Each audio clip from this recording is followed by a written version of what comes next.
Почитувани, ова позади нас е дивоградба која никнува пред очите на градоначалникот на центар Андреј Жерновски, кој единствено е надлежен да ја спречи низината изградба. Жерновски, пред да стане градоначалник, ветуваше борба со урбаната мафија. Еве објектот позади мене е конкретен пример каде тој, иако може да действува, не презема ништо.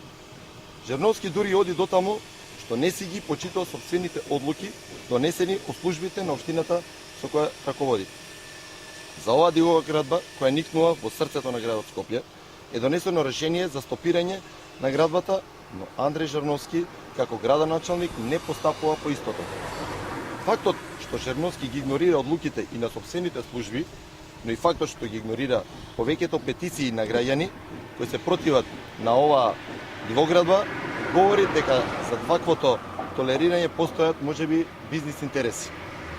Дали за оваа дивоградба стојат лица блиски до Жерновски и до функционерите на СДСМ, и дали тоа бизнис интересите се единствената и најголемата причина поради која оваа дивоградба никнува.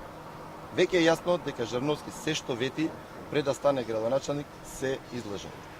Доколку Андреј Жерновски како градоначалник не ја стопира оваа дивоградба, тој отворено станува соучесник во ова казниво со закон дело. Ви благодарам.